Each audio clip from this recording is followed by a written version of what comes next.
Sí,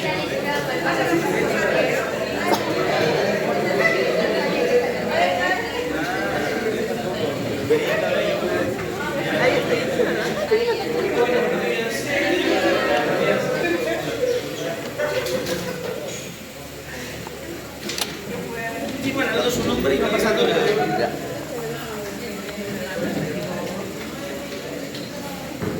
Chicos, necesito delegado del curso o delegada, quieran.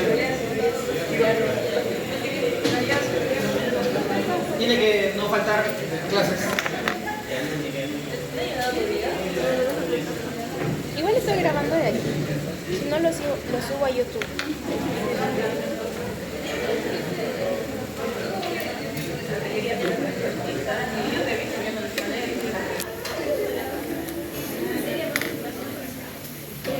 Sí, aunque ahí creo.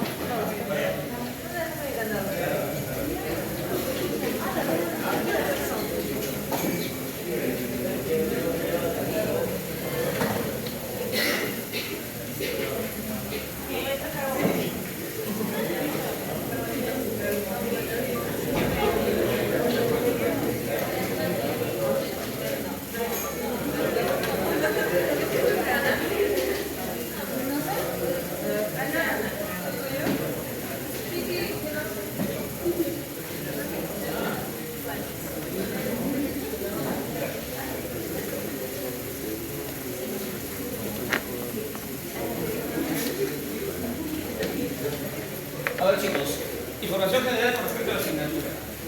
La asignatura se llama Histología 2. Obviamente están acá los que han podido pasar Histología 1. Por lo que están entusiasmados, están haciendo el curso por tercera vez. Regular, de verano y ahora ya. No. Como ya saben, durante 3 semanas, teórica los lunes de 8 de la mañana a 9:40. Las teóricas casi el 90% las voy a hacer yo. Pero una clase de Aldo Guevara, una clase de Aldo Arián Coizueta, que es el grupo de prácticas. Práctica va a ser Sergio Guevara, Arián Coizueta. Por ahí hay una práctica donde van a ser con Mario Vázquez. Con Mario Vázquez ha evolucionado y ha pasado de ser un curso de clínico. Ustedes saben que Mario es especialista en medicina de familia, comunitaria. Entonces ahora va a tener un grupo de prácticas en el centro de salud haciendo medicina de familia. Así que la van a ver otra vez cuando haga clínica en el curso del público. Pero como no quieren dejar histología, me han pedido que lo programemos por ahí, que alguna clasecita, así que vamos a dar una práctica en la doctora Martín. ¿Qué? No quiero delegados, así tiene que ser antes que yo, y ver con la computadora prendida, con todas esas cosas funcionando. Le clic, por favor, al cañón. No, está bien, el cañón, que se sube. Entonces, las prácticas son de miércoles, el maratón comienza el grupo 1, no sé qué grupo, el A, B y C, ya están los grupos distribuidos, van a dar los nombres de quién va cada quien. En la sala de microscopía que ya conocen, pero en ISTO 2 hay prácticas que son más que todo taller, discusión de casos, y por ahí cada 3 prácticas una de microscopía. Así es más o menos histología 2. La evaluación, muy parecida al siglo pasado, examen de conocimiento, vale el 60% de la unidad. 20% de teórico práctico, 15% promedio de pasitos, y ahora creo que es un pasito de entrada y uno de salida. Así que van a tener eso porque la práctica es un taller y quedó el taller, y si hay microscopía eso vale 5%. 2 exámenes parciales, uno de la 8ª semana y otro de la semana 17. Y un examen de recuperación que incluye contenido de todo el curso para que esté jalado y que quiera subir sus notas. Y que no va a poder sacar más de 11 de promedio. Básicamente así es todo. El curso es tranqui, mueren 6 o 7 por promoción, así que es esperado. No es tan frío como oficio, barato, ¿no? Mueren 40. Hay una mortalidad decente, diría yo. Muy bien. ¿Alguna pregunta con respecto al curso? Para que no digan que no se les explicó la clase mejor, pero no hay clases. En sí la curso no sé si estoy ya de la clase, creo que todavía no. Va a estar en el curso del día, estaba ajustando fecha. Igual las prácticas van hablando semana a semana. La temática de las prácticas es más o menos así. El día de la práctica o el día anterior va a aparecer la práctica en el aula virtual. La práctica, cuando no es microscopía, son casos clínicos. Paciente, varón de 40 años que tiene un dolor ejemplar, el diagnóstico es un infarto miocardio. Pregunta número 1. El tejido afecto es este. La formación del infarto es una alteración del endotelio a nivel tal. Se acumuló tejido conjuntivo a nivel donde ustedes tienen que responder esas preguntas en la práctica. O sea, vamos a ver el caso y las preguntas las vamos a sacar en la práctica. Y en esas 2 horas trabajan, presentan las respuestas al profesor, dan su paso de salida sobre esas preguntas y listo. Casi todos los casos son de histología aplicada, ¿no? Pacientes que sufren quemadura por fuego directo, tienen lesiones en, y ponemos imágenes de la epidermis y la dermis, o ponemos en los primeros estratos, califica, es una quemadura de primer grado, de segundo grado, de tercer grado, es A, B, B. O sea, porque después cuando vienen a la clínica, el profesor clínica me dice, oh, ¿me están enseñando epitelios? No se acuerdan de la piel. Y yo, la suicidación, qué vergüenza. Entonces ahora hemos rediseñado todas las prácticas y van a ser puro caso. No sé si la mortalidad cambiará, pero tenemos que ver. ¿Alguna pregunta con respecto al curso antes de comenzar con la primera clase?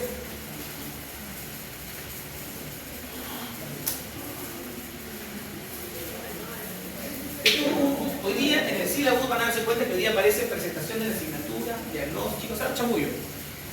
Pero yo voy a hacer clase. O sea, vamos a tener una clase adelantada. Porque en algunas ocasiones es probable que yo no llegue, ¿no?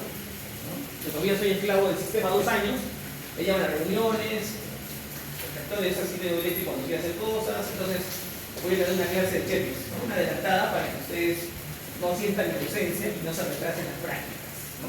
Entonces hoy día es presentación y la primera clase de circulatorio. Circulatorio vamos a ver en 2 clases. Chicos, pregúntenos, si no voy a darme por convencido de que todos están de acuerdo, que todo está perfecto.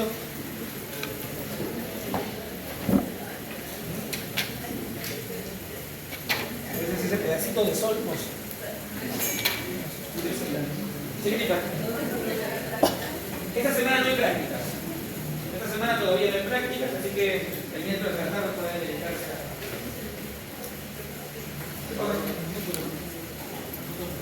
¿Alguna otra pregunta?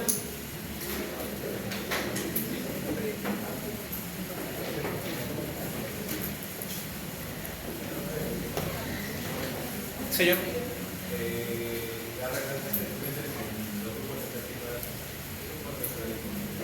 Lo que pasa es que esas relaciones las hace el director de escuela. Como hay prácticas ABC en todos los cursos que llevan ahora, y hay chicos que no llevan todos los cursos, entonces se tiene que calzar para que sean los mismos grupos, pese a que no sean las mismas personas. Entonces yo quiero que en el curso de la semana van a salir publicadas las listas de prácticas ABC.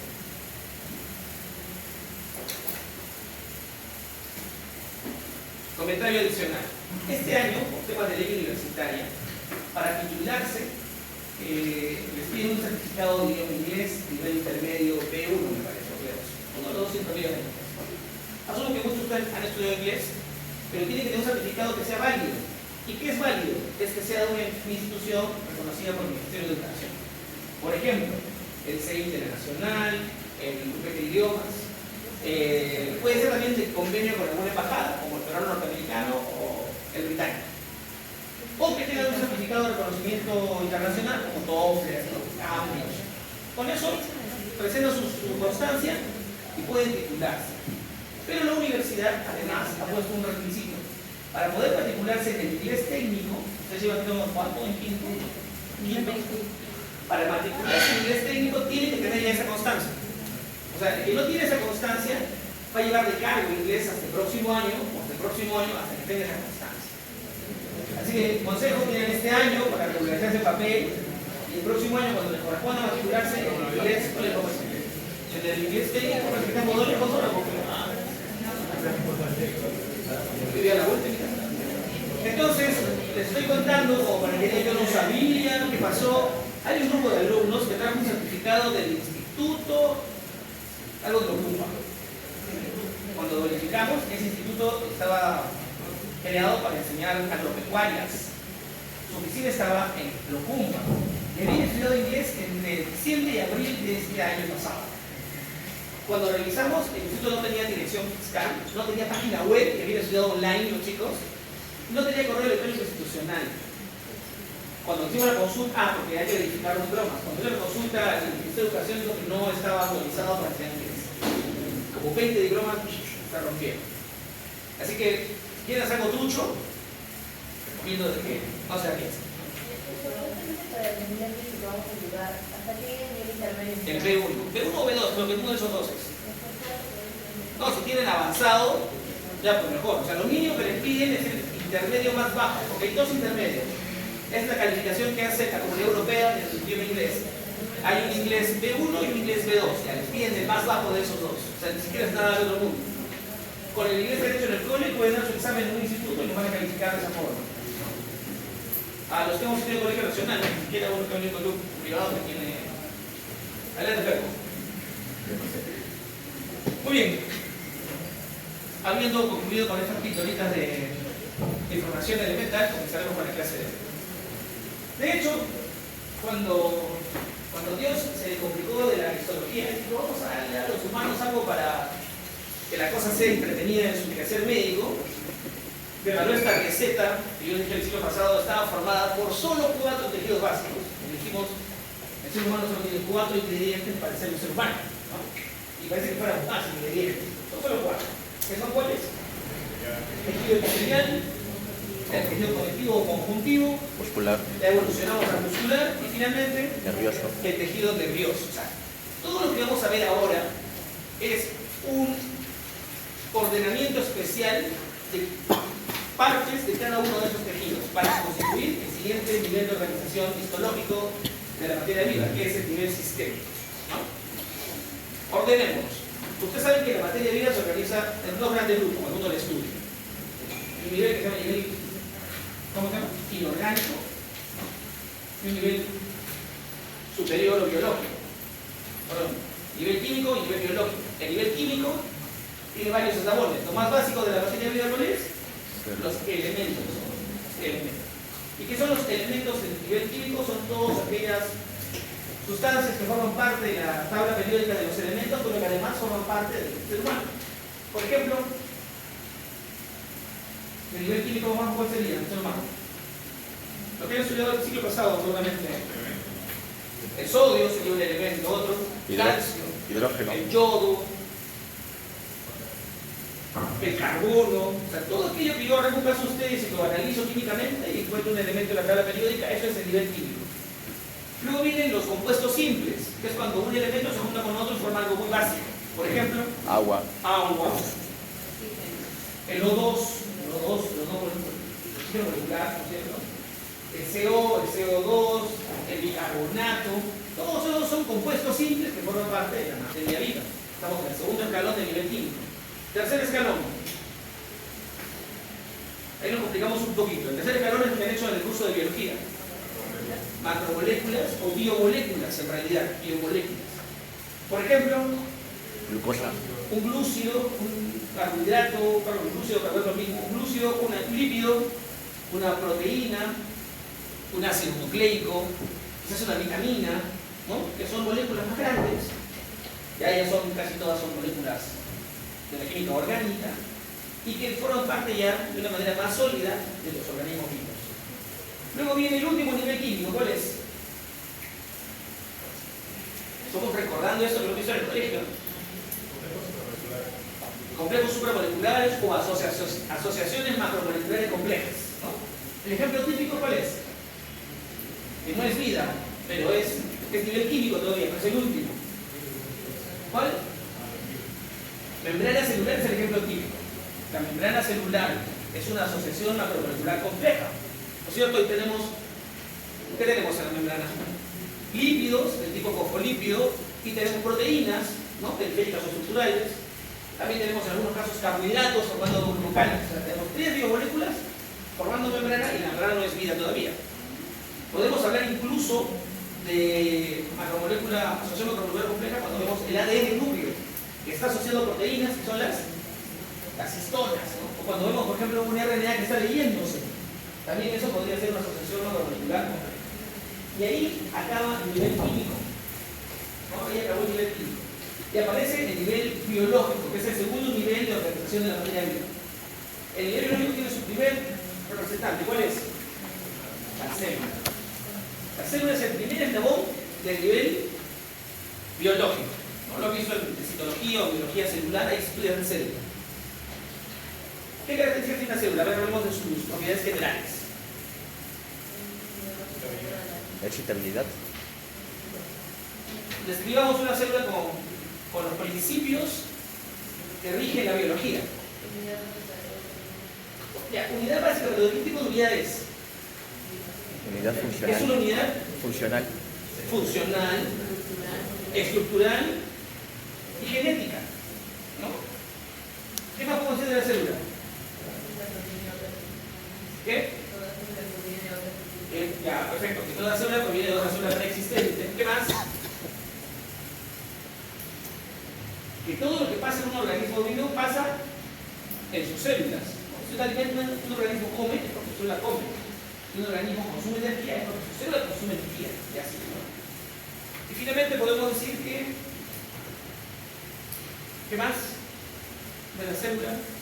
Que todos los organismos vivos o son células o están formados por células. Porque hay organismos unicelulares y los demás somos multi o pluricelulares.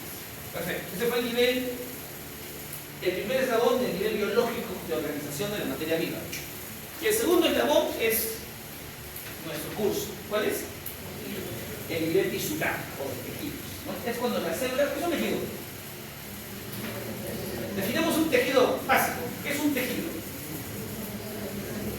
Levante la mano.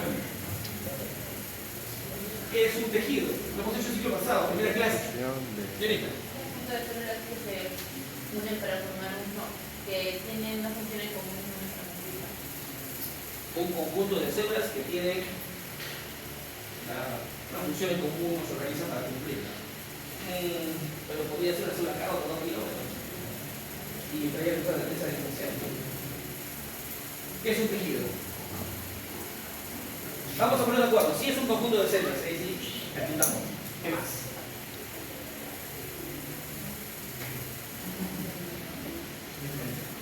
Que están cerca, bueno, son un conjunto de células que están unidas, son cercanas.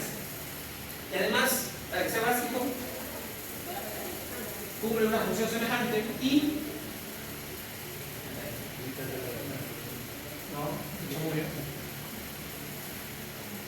tiene un origen embrionario común. ¿Se acuerdan? Este tejido proviene del ectodermo, este del mesodermo, este del endodermo, un siglo pasado. Te invito para el examen de entrada ahí. 20% del curso voy a leer. Voy a tomar otra vez. Ya, entonces el siguiente nivel de la organización de la materia viva, después del biológico, es el nivel adelante. Porque bueno, son las 8:15. Es el nivel biológico, como hizo la célula, hemos hablado del tejido. Ahora, en el tejido hay una cosa muy especial.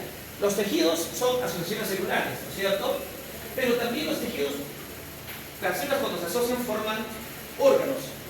Pero vamos a analizar desde el punto de vista tisular. Los órganos se asocian y forman sistemas. Y vamos a realizar sistemas desde el punto de vista tisular. Pero el nivel órgano y el nivel sistema son supraniveles al nivel tisular. ¿Ya? Porque ahí tiene que haber la asociación de anatomía, de fisiología y de histología de esa estructura mayor que es el órgano. Los sistemas se asocian, forman un individuo, los individuos se asocian y forman ¿qué cosa? Una población, las poblaciones se asocian y forman una comunidad. Población. Perfecto, la comunidad.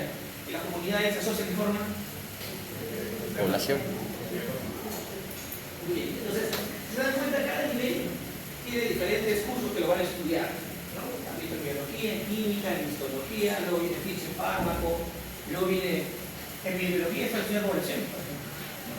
Entonces las cosas se ponen más o menos complejas, ¿no? Respecto a pasan los pasos.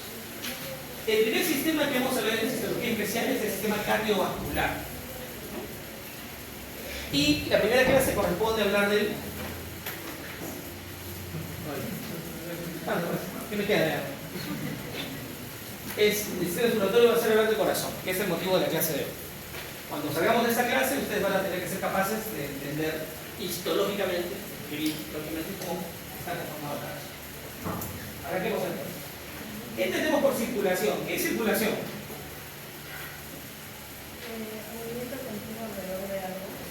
Un movimiento continuo alrededor de algo. ¿Ya? ¿Algo adicional que podemos poner en la circulación?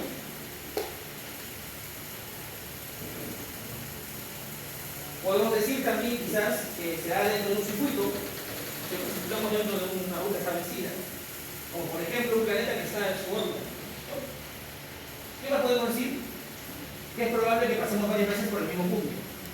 Que partamos de acá y otra vez regresemos acá y volvamos a venir acá. Eso es más o menos lo que entendemos por circulación, ¿no? Es un movimiento continuo de algo, en este caso de algún cuerpo, donde sale por una vía y al volver por otra ruta regresa al punto de partida. Es una circulación. El típico ejemplo es la circulación de los planetas, la circulación vial, ¿no? El circuito de las calles y avenidas en una ciudad. Y para nosotros, los que pretendemos ser médicos, como ustedes que pretenden ser médicos, el sistema circulatorio es un ejemplo típico de lo que es circulación. ¿Quién descubrió la circulación de la sangre? De hecho fue este señor que se llama William Harvey. William Harvey fue un fisiólogo de la época del Renacimiento que rompió muchos mitos con respecto a la circulación. Él, hasta ese momento se creía que por las arterias circulaba ¿qué cosa? Aire, el neuma, circulaba por las arterias. Y se dice, no, están locos, se causan un gas por ahí. No, cuando uno corta una arteria lo que sale es sangre. Y él escribió de manera muy brillante la circulación menor, la circulación mayor y el corazón como centro impulsor. Eso le mereció a Harvey hasta ahora ser conocido como el padre de la fisiología. Cuando uno dice, ¿quién es el amo y señor de la fisiología? William Harvey. De hecho, Harvey tuvo algunos errores en su descripción de las circulaciones, pero hasta lo que se había pensado en esa época, esto era revolucionario, ¿no? Ese libro que está en el centro se llama Ejercicio de Anatomía, ¿no? Del Corazón. Ese es el libro que escribió Harvey, donde publicó sus descubrimientos. Este señor hizo disecciones que le permitieron entender, incluso vivisecciones, ¿no? Para poder entender lo que estaba planteando en este libro. Tiene una gráfica muy simpática este libro. Así está en internet si quieren revisar fotos, es interesante ver cómo nos veían hace 500 años. Bueno, para el caso nuestro, vamos a hablar del aparato circulatorio, que es una estructura más conocida desde el punto de vista anatómico, pero vamos a ver al microscopio. Está constituido por el corazón, que funciona como una bomba, un sistema de tuberías cerradas, que son los vasos sanguíneos, que sacan cosas de la bomba, esas son las arterias, y que regresan cosas a la bomba, esas son las venas. Y en el cambio de una y otra hay una circulación muy pequeñita que se llama capilares sanguíneos. Esa es la circulación sanguínea, ¿no? O el sistema cardiovascular, porque hay otro sistema circulatorio que es la circulación linfática, porque también circula agua en el cuerpo. Eso lo veremos la próxima vez. Entonces, el sistema cardiovascular, corazón, arterias, capilares y venas. Y el otro sistema que revisaremos también después es el por el que circula la linfa. ¿Qué es la linfa?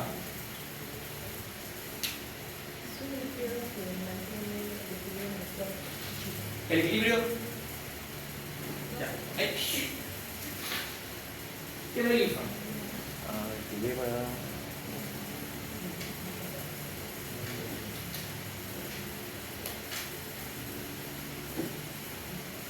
A ver, todos los espacios que no son intravascular y que no son intracelular, en donde hay líquido, ese líquido es linfa. O sea, uno entiende que el líquido del cuerpo está en dos sitios, ¿no es cierto? Por obvias razones. O está dentro de las células, ¿no? O está dentro de los vasos sanguíneos. Ahí está el líquido. Pero también hay líquido entre célula y célula, entre tejido y tejido, que casi no se ve. Ese líquido que existe ahí que casi no se ve es linfa. Y esa linfa se renueva, cambia y circula. También, no puede permanecer mucho tiempo, tampoco puede acumularse. ¿Qué pasa cuando la linfa se acumula en un lugar por mucho tiempo? Eso es un signo o síntoma de la enfermedad. ¿Cómo se llama esa linfa acumulada? Se llama edema. Ahora está pasando ustedes que están 2 días parados, los quitan el zapato y tienen las marcas de la media, las marcas del zapato, se tocan el dedo en un hueco y adentro. Ese líquido que está ahí, ponen patas en alto y se reabsorbe, ¿no? ese líquido que se acumuló por bipedestación permanente por largo tiempo se llama edema. Cuando tiran un puñete en el ojo y el ojo se hincha, porque se escapa el agua de los vasos sanguíneos al intersticio, la inflamación, eso se llama edema. O cuando les pica un poquito, se produce una inflamación, o cuando se intoxica por algo que se da, entonces se llenan de agua, esa agua es agua que se de los vasos hacia el intersticio y se llama edema. Ese líquido del intersticio lo moviliza el sistema vascular linfático a través de troncos linfáticos, vasos linfáticos y capilares linfáticos. Este no requiere una bomba, como veremos en la próxima clase. Funciona de una manera bien chévere, full biofísica, para el funcionamiento del sistema de circulación linfática. Así que los rusos espero que hayan hecho un trabajo. Y pueden explicarlo ustedes a mí, porque yo soy muy malo realmente. Ahora, en histología de los sistemas, ya lo habíamos mencionado en la clase pasada, uno estudia los órganos de dos formas. O son órganos macizos o huecos o tubulares. ¿No? Dos tipos de órganos. Vamos a encontrar órganos macizos, como qué, por ejemplo. cerebro. Yo cuestionaría eso, ¿no? Ustedes pueden hacer hueco. El cerebro tiene ventrículos adentro. No, sí tiene cavidad. ¿No? Entonces yo podría discutir que sea un órgano macizo. El hígado sería. Pero el hígado, por ejemplo, es un órgano macizo. Son todos un churrasco de hígado. Se han dado cuenta que no hay huecos ahí, ¿no? O, por ejemplo, un testículo. A ver, ¿acaso hay bonito el centro? No hay. Un ovario. Son porque tiene el testículo hueco. No, soy un órgano macizo. Ah, bueno, siempre pensando en lo útil. Las glándulas salivales, el vaso, ¿no? El páncreas, son órganos sólidos. Pero el corazón, para los que tienen corazón, es un órgano que tenemos hueco. El estómago es un órgano hueco. El intestino delgado, el esófago, las arterias, los conductos deferentes, la uretra, la vejiga, el útero, son órganos que uno los parte por la mitad y encuentra una cavidad en el centro. Esa cavidad se llama luz, la luz del órgano. Son huecos. Y para este sistema que vamos a realizar ahora, todos sus órganos son huecos. Y los órganos huecos se organizan en capas. Se estudian por capas. En este caso veremos la capa más interna hasta la más externa. Son tres capas que tienen los órganos tubulares o huecos del sistema cardiovascular. La capa interna, la capa media y la capa externa. Siempre la capa interna va a estar revestida por un tejido que se llama, por un epitelio que se llama endotelio, que es el nombre propio de un tejido simple, un tejido epitelial de tipo simple plano. El endotelio está formado por células simples planas. Y por debajo siempre hay un tejido epitelial abajito, siempre va a haber un poquito de tejido conjuntivo. La capa media, en algunos casos va a ser ricamente formada por músculo, ya sea liso o cardíaco según sea el caso, y tejido conjuntivo. Y una capa externa, donde otra vez encontramos a este famoso tejido conjuntivo, de una manera más laxa, ¿no? Para integrar al órgano dentro de las estructuras que lo circundan. Hablemos de este epitelio de revestimiento, el endotelio. Es importante porque, de hecho, el endotelio es motivo de muchos estudios recientes. Los cardiólogos son locos del endotelio. Los que trabajan con temas de hemodinamia son locos del endotelio. Hay una enfermedad crónica que aqueja a mucha gente que se ocupa del endotelio, se llama hipertensión arterial esencial, ¿no? De hecho, yo tomo medicina para esa vaina, soy hipertenso, como mi mamá, como mi hermano, como era mi papá, en fin. Y todos conocemos en nuestra vida algún hipertenso, seguramente. Esa es la culpa del endotelio. Ya dijimos, es un epitelio simple plano.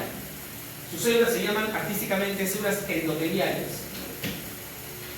Y van a revestir todas las cavidades vasculares, ya sea del corazón, de las arterias, de las venas, de los linfáticos, de los capilares, y de tejidos especiales como los tejidos cavernosos que encontramos en la mucosa nasal y en el pene, ¿no? En tejidos cavernosos. O a alguien le ha pasado cuando huele aire helado, se le tapa la nariz, se le tapa la nariz, porque se detectaron los cornetes de la cavidad nasal, llenados de sangre, tejido eléctrico. El mismo fenómeno que pasa en el pene cuando se pasa en la nariz. Y hoy se ha descubierto que el endotelio es el órgano más grande de la economía del mamífero. Claro, si yo le arranco a todos ustedes células endoteliales, y les meto en un balde y lo peso en una balanza, probablemente pese más que el hígado. Porque estamos hablando de que reviste todos los capilares, por ejemplo. Entonces es el órgano más grande. Y si trabajasen como órgano, estaríamos fritos. Por suerte, trabajan por sectores. Sin embargo, dice, el estudio de sus funciones y disfunciones es relativamente reciente, 20, 25 años. De hecho, en los 90 se empezó a hablar del endotelio, cuando se empezó a estudiar la hipertensión arterial, y por casualidad, alguien le tomó una pastilla que cuando la tomaba producía una erección peniana, intensa. Entonces, ¿qué pasó acá? Se hizo una para la presión arterial. Y dejaron de bajar la presión y se dio la pena, ¿no? Y salió el Viagra. ¿Por qué? Porque se dieron cuenta que esa molécula alteraba el endotelio y lo hacía funcionar de una manera especial. Porque su estudio era reciente, recién estaban descubriendo muchas cosas, ¿no? Se ha observado que ese órgano, siendo una estructura unicelular, cuando trabaja de manera coordinada con las otras células endoteliales, puede alterar todo el sistema cardiovascular. Puede matarnos el endotelio, ¿no? Se ha concluido que el endotelio funciona de manera sincrónica con toda la pared vascular, o sea, con la parte del tejido conjuntivo y sobre todo la parte muscular de la pared del vaso sanguíneo. E incluso con la adventicia, permitiendo que se escapen cosas del vaso sanguíneo y se ocurra el endotelio. Por eso es que muchas veces cuando leemos el endotelio hablamos del órgano endotelial. Le damos ese valor a un epitelio que aparentemente sería tan simple. ¿De qué función estamos hablando del endotelio? Por ejemplo, es culpable de que la sangre circule en los vasos sanguíneos. Pero, profe, como dices, eso no es el corazón, ¿no? Para que la sangre circule, la sangre tiene que ser fluida, o sea, líquida. Si tenemos un menjurje ahí de células con proteínas, ¿por qué no se coagula esa sangre? Podría formarse coágulos y entorpecer la circulación, ¿no? Pero el endotelio se encarga de que la sangre no coagule. Envía factores químicos que hacen que la sangre se mantenga fluida, ¿no? Además, el endotelio tiene que ver con el tono vascular. El tono vascular no es una fiesta, no es un tono del vaso sanguíneo.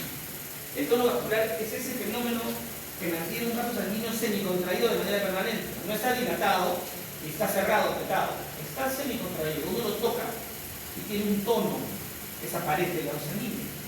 Ese tono puede ser más intenso si lo cierro, o más relajado si lo dilato. Y ese tono lo maneja el endotelio. Pónganse a pensar ustedes, una alucina rápida. ¿Cuánta sangre circula en su cuerpo? Varón, 70 kilos. 5 litros. Ya, más o menos 5 litros, ¿no es cierto? ¿Dónde debe estar esa sangre siempre? En el intravascular, los vasos sanguíneos. Siempre dentro del intravascular. La sangre que está fuera de los vasos sanguíneos son hematomas o hemorragias. Eso no debe ser. Ya, estamos dentro de los vasos sanguíneos. Por lo tanto, ¿cuánto de capacidad tienen los vasos sanguíneos de sangre? 5 litros. Los vasos sanguíneos están diseñados para que entren 5 litros de sangre y yo tengo 5 litros de sangre. ¿No es cierto? ¿Estamos de acuerdo? ¿Qué pasaría si yo al mismo tiempo contraigo todos los vasos sanguíneos? Aumento el tono vascular. ¿Ah?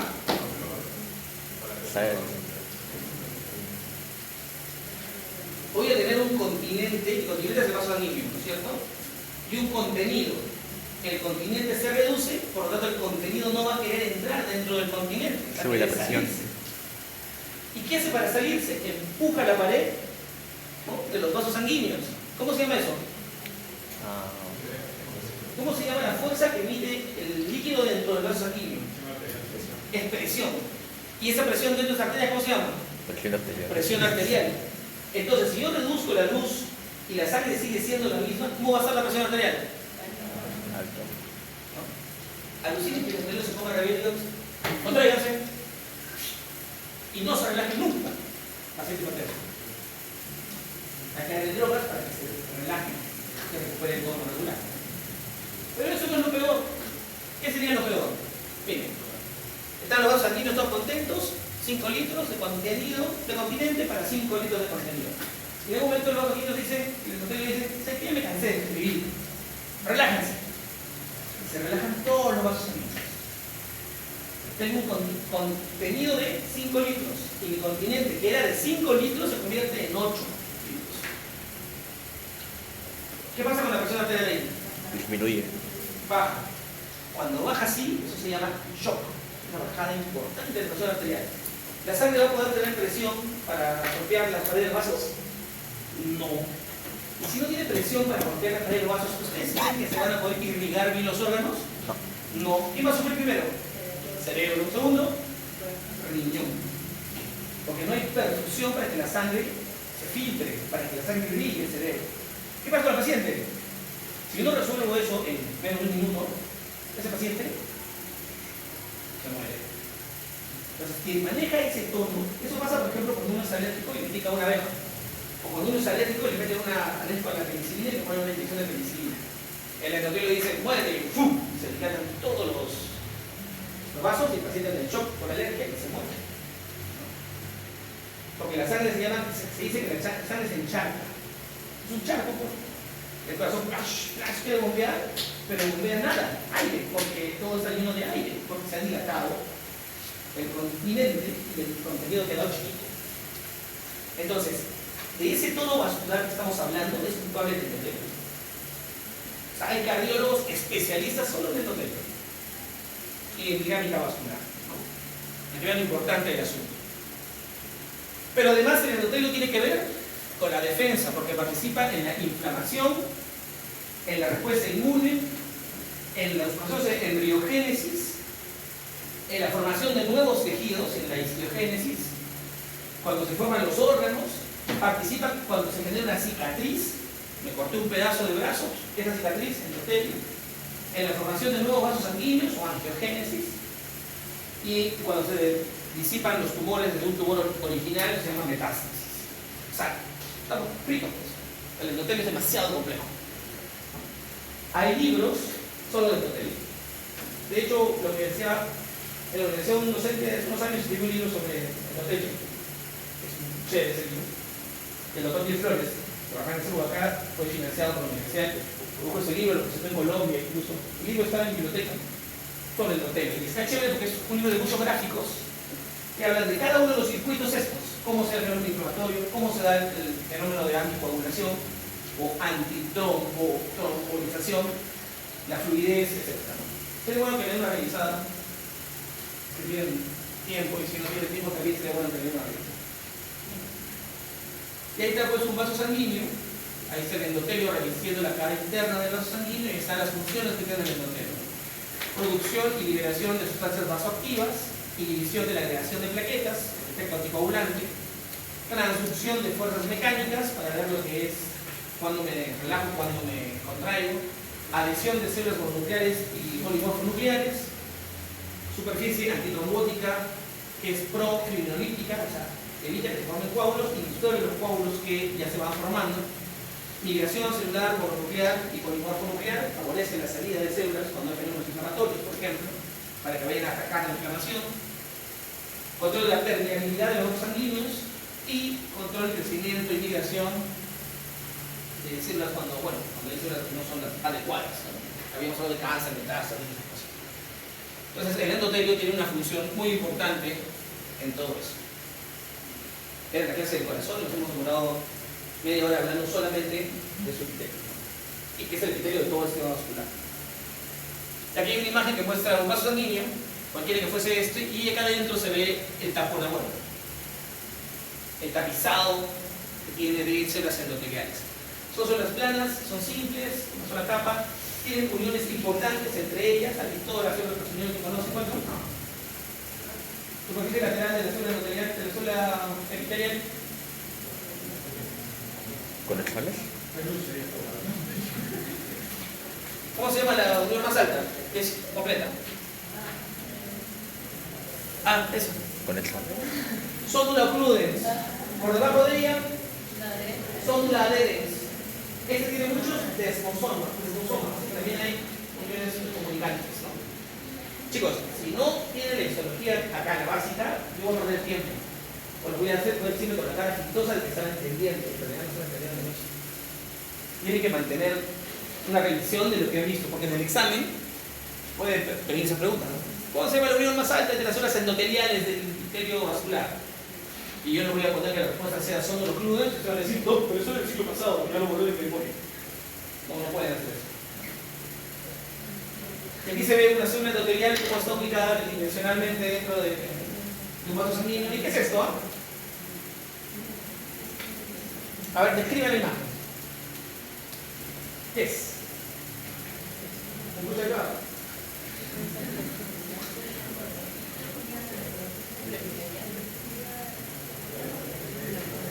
Es una microfotografía de microscopía de fluorescencia. De fluorescencia, puede ser fluorescente, un amarillo y rojo de citoesqueleto, de células endoteliales. Bueno, ahora sí vamos a hablar del primer órgano del sistema circulatorio. Es una imagen del libro de mi amigo William Hardy. Me estaba poniendo la receta del anticucho. Y ese es el órgano, ¿no? Sí. Corazón. Es un órgano que tiene, es un órgano hueco que tiene 4 cavidades, 2 aurículas y 2 ventrículos. Las aurículas son también llamadas atrios, aurícula o atrio, es un sinónimo. Son pequeñas, de pared picada, y por debajo de ellas están los ventrículos, que son un poco más grandes, y por todo el lado izquierdo de pared muy gruesa. De hecho, aquí en el instituto estudian el ventrículo izquierdo. Todo lo de hipertenso, por favor, más gordo, ¿ustedes se imaginan cómo es el corazón de un hipertenso? Debe ser hipertrofiado. Claro, es como que ese corazón que tiene que bombear para poder perfundir, ¿no es cierto? Porque la musculatura está cerrada, ese corazón está haciendo permanentemente, ¿no?, una serie que no termina de contracciones. Cuando uno le hace una ecocardiografía o un electrocardiograma que permite ver los órganos de un paciente con hipertensión, un síntoma para poder entender cuántos años tiene hipertensión antes del diagnóstico, de qué tan grueso es su ventrículo izquierdo. Y de verdad, a veces son ventriculazos enormes, porque pasan 2 años y el paciente no se da cuenta porque la hipertensión no da síntomas. Así que acá se ve en esta imagen, ¿no? El lado derecho, arriba, la pared mide del ventrículo derecho no es tan gruesa, pero la del septo y del lado izquierdo está gordazo, ¿no? Acá está la aurícula izquierda y arriba la aurícula derecha. Pero eso es anatomía, no me interesa. El corazón, desde el punto de vista histológico, tiene 3 paredes, son 3 partes, con su terminación en cardio: el endocardio, el miocardio y el epicardio. Endo es adentro, mio es músculo y epi es sobre, ¿no? Epigastrio, sobre la parte gástrica, epicardio, sobre el corazón, cardio. En el endocardio, que es la parte más interna, yo voy a encontrar, de hecho, mi endotelio, ¿no? Por debajo del endotelio siempre hay un poquito de tejido conjuntivo, que se llama subendotelio. Y luego encuentro un grupo especial de células que le veremos en un ratito, que se llaman células de Purkinje, en una zona del endocardio que se llama subendocardio. Entonces, endotelio, subendotelio y subendocardio, donde están las células de Purkinje, la parte interna. La parte media es básicamente músculo. Y es un músculo exclusivo. ¿Se acuerdan cuando digo un músculo? Había 3 tipos de músculo. ¿Puede ser? Liso, cardíaco o estriado voluntario. Había el estriado esquelético, el estriado cardíaco y el liso, ¿no? Este es músculo estriado cardíaco. Casi todo es músculo cardíaco.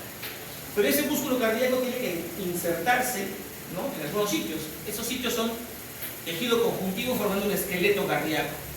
Y también el músculo cardíaco, el corazón, tiene su propio sistema circulatorio para irrigar la pared del corazón, ¿no? Es el sistema coronario, se llama. Los vasos coronarios, arterias y venas coronarias. Entonces, dentro del miocardio yo voy a encontrar los vasos sanguíneos coronarios, ¿no? Deben haber escuchado, me han hecho un bypass en el corazón. ¿No han escuchado? O le han puesto un stem. Sobrino, ¿qué es un stem? ¿Qué es médico? No llegó eso todavía, ¿no? Los vasos sanguíneos del corazón, ¿no?, que son los vasos coronarios, cuando uno pasa los años y come mucho la chipapa, todo lo que le guste, KFC,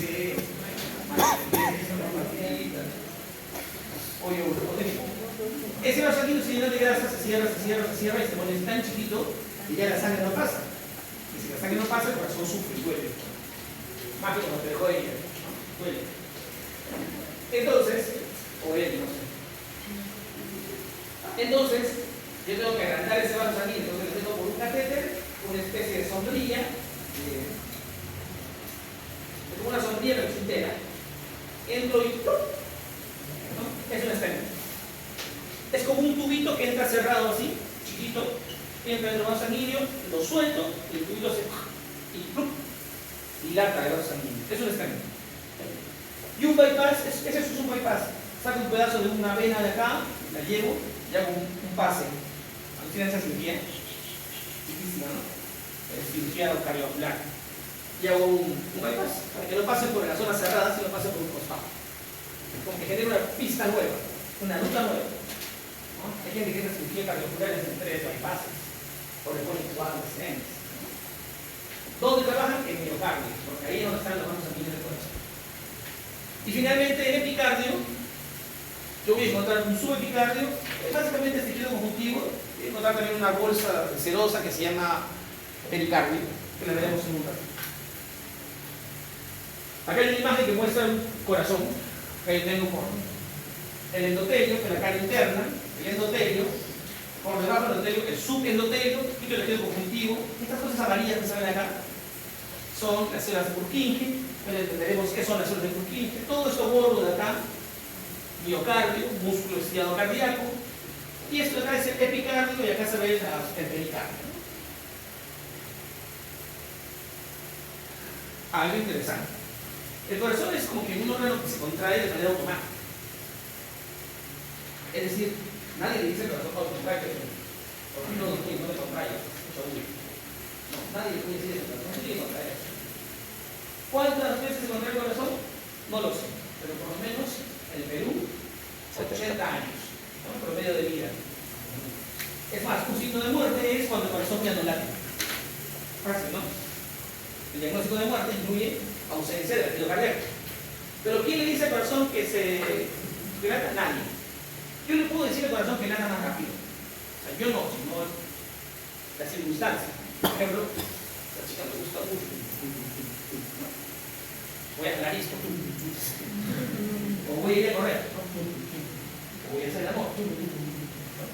Hay momentos en que el corazón late más rápido por circunstancias. Y hay momentos donde late más lento. ¿Sí? Duerma. Cuando durmiendo el corazón late más lento. Es más, los deportistas cuando duermen laten a 40 por minuto. Un deportista cuando corre late a 80, 90. Uno de nosotros cuando corre late a 120, 130. No. Cuídense del impacto.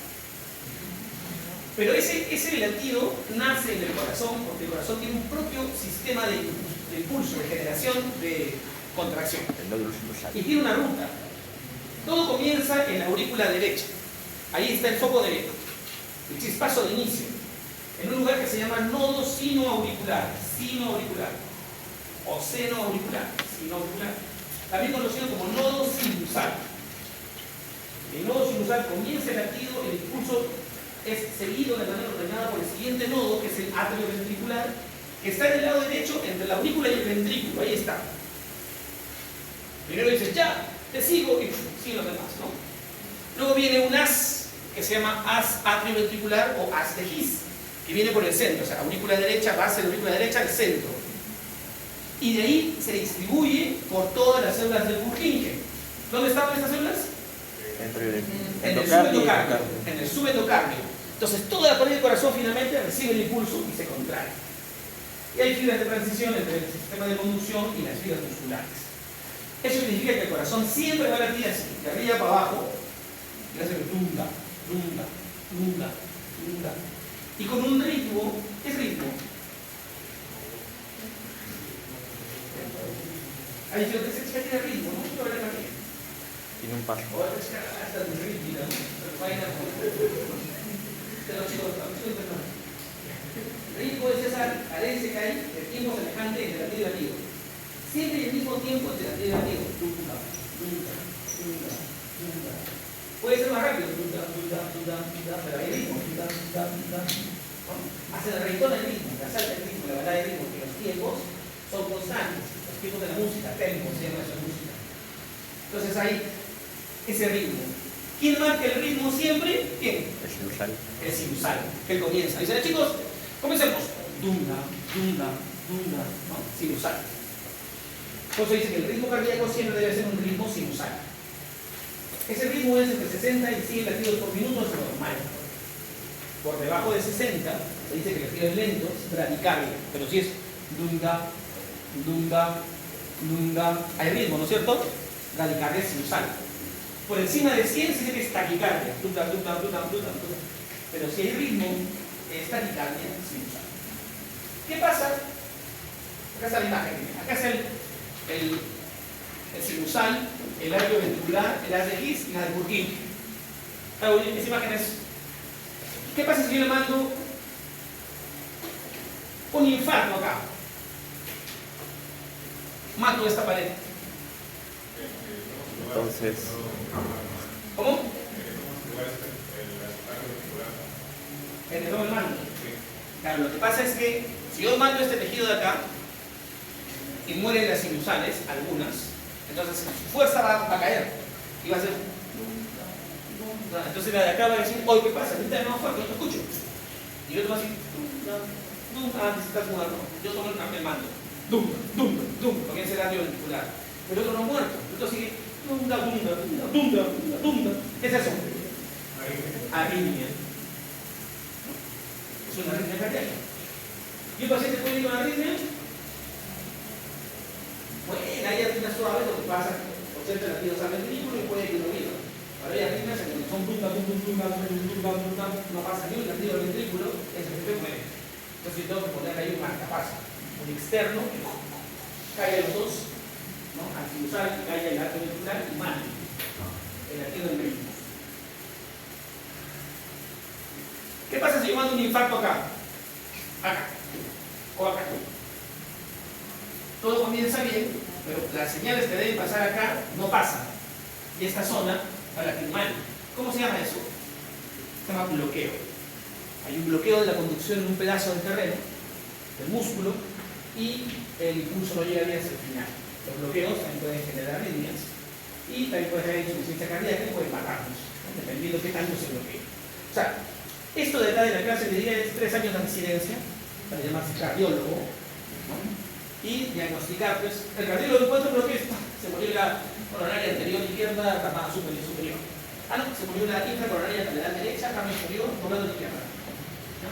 Son así de típicas. Y se han puesto ustedes a revisar cuando quieren ser especialistas, ¿qué tan fácil es ser cardiólogo? De hecho, es la tercera especialidad más complicada para entrar, ¿no? Solo entran los primeros puestos de cada promoción, que saquen más de 80 en el examen, 84, 85, 100, ¿no? Y tengan 10 puntos en el grupo. O sea, cardiólogo, respetos. También cardiólogo. O sea, cuesta. Es tan difícil como el cirujano plástico. Solo que el cirujano plástico gana más plata. Pero no es tan relajado el igual de millonario que el dermatólogo. En fin. Acá hay una imagen linda en la que se ve arriba el endotelio, por debajo es un endotelio, y estas células de acá, ¿qué son? Son el subendocardio y las células de Purkinje. ¿Qué es una célula de Purkinje, histológicamente hablando? Es una célula muscular modificada, es una célula del miocardio, perdón, pero modificada. De tal forma que mantiene un núcleo central y en la zona del pericardio, o sea, alrededor del núcleo, aparece un halo de sustracción en la imagen. ¿Eh? Núcleo, núcleo, núcleo y alrededor hay blanco. Y la parte del citoesqueleto se fue para afuera, ¿no? Y que tiene como función transmitir el impulso cardíaco, ¿no? En todo el subendocardio. Esa es una fibra de Purkinje. Por debajo, ¿qué es esto? miocardio. Miocardio. Acá se ve otro día precioso. Endotelio, subendotelio y estas, la Purkinje. ¿No? Miren, qué bonito. Y esto de acá abajo, miocardio. Ya, eso que imagen que jamás se la podía en el examen porque ni yo la podía diagnosticar. Es un pedazo de músculo en el que se encuentra el nodo sinusal. Esto es nodo sinusal. ¿Qué es el nodo sinusal? Ya dijimos es donde nace el impulso cardíaco. Pero la célula del nodo sinusal o el marcapaso natural, como quieren llamarlo. Lo que pasa aquí es que es un tejido muscular cardíaco modificado, como la de modificado para generar impulsos de contracción. Por eso se parece al tejido muscular. Y miren, cerca del nodo aparecen estas estructuras. ¿Qué son estas estructuras? ¿Qué? Claro, esto deberían demostrar muy bueno. Ya ven, no se ve, ¿no? Ahí se ve el puntero. ¿Esto qué es? ¿Y qué es lo que está alrededor? ¿Esto qué es? ¿Y qué es lo que está alrededor? ¿Qué es? ¿Ah? Vasos. Pero los vasos serían huecos. Ajá. Son ganglios nerviosos. Ahí se ven los amplicitos o los pelicitos y las neuronas al centro, o la neurona al centro. ¿Y por qué encuentro ganglios nerviosos dentro del corazón? Y son ganglios simpáticos, ¿eh? Ah, ya. ¿Qué hace el simpático? Secreta catecolamina. El simpático como que enamora a las simpáticas, ¿no? El simpático es el que genera adrenalina y no adrenalina, o sea, hormonas, estrés agudo. ¿Para qué? Para aumentar el ritmo. ¿Sale a correr? Adrenalina. Para oxigenar bien los músculos. ¿Tienen perro para atacarlos? Para que puedan huir, ¿no es cierto? Ahí funciona. Los cambios autónomos están en el miocardio para generar adrenalina y esa adrenalina genera que el nodo sinusal pueda acelerarse, ¿no? Cuando se requiere. ¿Y qué es esto? Es un vaso. Esto es miocardio. ¿Esto qué es? Le voy a poner un stem acá. Es un vaso sanguíneo, un vaso coronario en este caso. El corazón está lleno de vasos coronarios. ¿Dónde se anclan las fibras musculares cardíacas? ¿O dónde se insertan? Acá no hay huesos porque se insertan en un esqueleto de tejido conjuntivo. ¿Formado por qué? Por anillos fibrosos. En las puertas entre las aurículas y ventrículas y en la salida de los vasos grandes hay anillos fibrosos. Ahí se insertan los músculos. También hay trígonos fibrosos y también hay un tabique que separa las dos aurículas, que se llama tabique intermembranoso o tabique membranoso. Todas esas estructuras son de tejido conjuntivo denso, ¿no? Y ahí se insertan las fibras musculares. Acá hay una imagen, por ejemplo. Este es el esqueleto cardíaco. Este es el anillo que separa el lado izquierdo. Acá está la aurícula izquierda y abajo el ventrículo izquierdo. Este es el anillo que separa el lado derecho, la aurícula derecha y el ventrículo derecho. Y estos son los anillos de la aorta, de la pulmonar, ¿no? Donde comienzan los vasos sanguíneos. Aquí está el tabique. Acá. Y esto que es los trígonos que tapan los huecos, entre espacios que existen entre la salida de las válvulas. Eso es anatomía. Pero tienen que saber que es tejido conjuntivo. Las estructuras donde se anclan las fibras musculares que permiten esa anatomía del corazón. De hecho, hay enfermedades importantísimas vinculadas a la alteración de estos anillos. Acá ustedes saben que hay válvulas, ¿no? ¿Qué hacen? Esto. ¿Qué pasa si el anillo se debilita y se dilata? ¿Qué pasa con la válvula? ¿No? La válvula no puede cerrar completamente la división entre los dos lados. La válvula se hace insuficiente para tapar, ¿no? Se llama insuficiencia valvular. ¿Y qué pasa si se fibrosa esto de acá y se cierra? El chorro de sangre no puede pasar con la tranquilidad que necesita porque la válvula está estenosada, estenosis valvular, ¿no?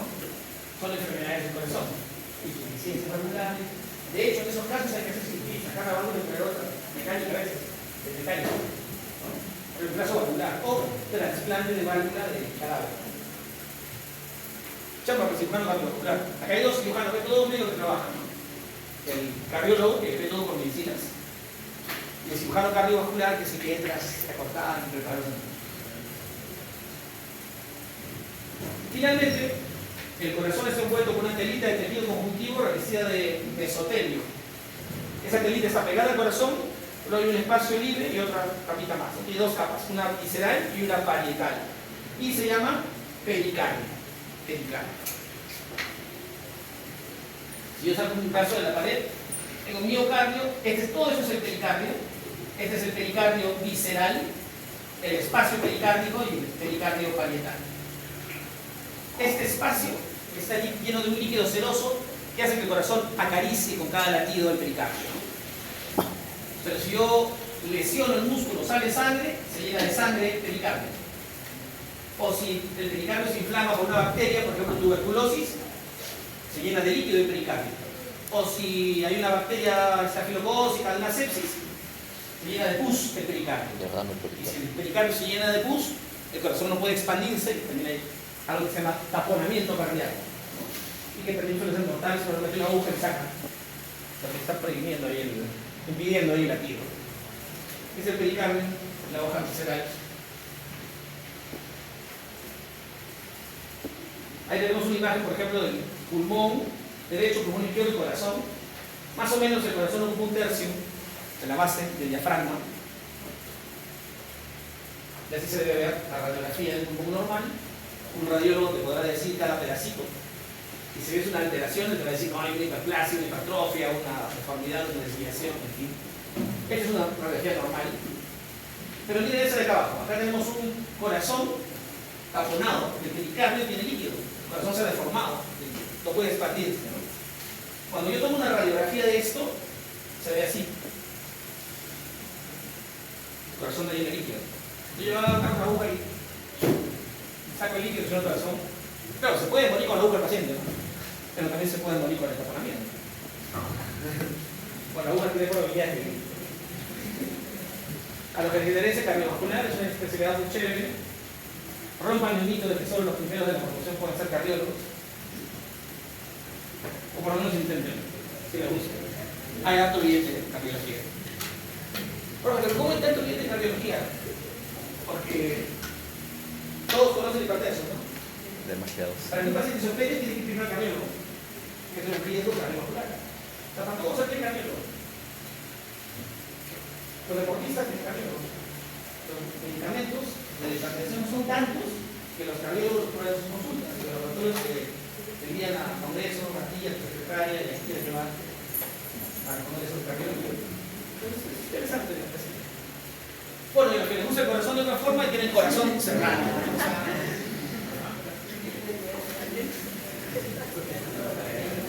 Hoy hemos hecho nuestra clase de corazón. ¿Alguna pregunta con respecto a histología del corazón? A ver, dejemos que nos diga algo interesante.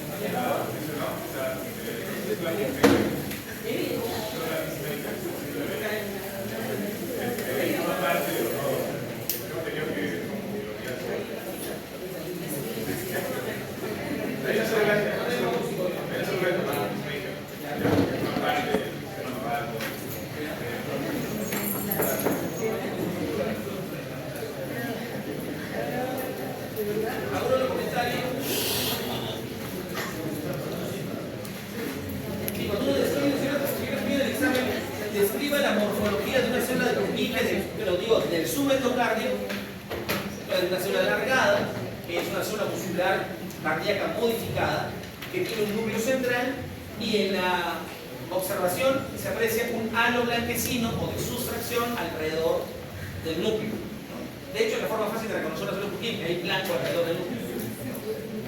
Esa es la descripción estructural, morfológica de esa célula. Pero en esencia es una célula muscular modificada.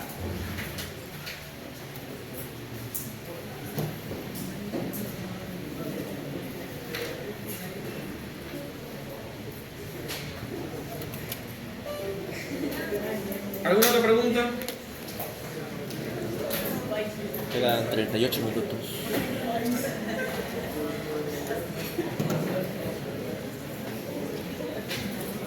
Chicos, como van a darse cuenta, ahora voy a pasar la lista de las clases porque como jalan en su curso, entonces los papás vienen a quejarse, ¿no? Dicen, mijito, jalo, mijito, que no sé qué. Mijito, no, yo nunca clases. Ah, ya, sí. Entonces, tengo un argumento a favor para discutir con sus papás, ¿no? Todos han firmado, ¿no? Sí, ya hace rato que se la lista. Firmen, por favor.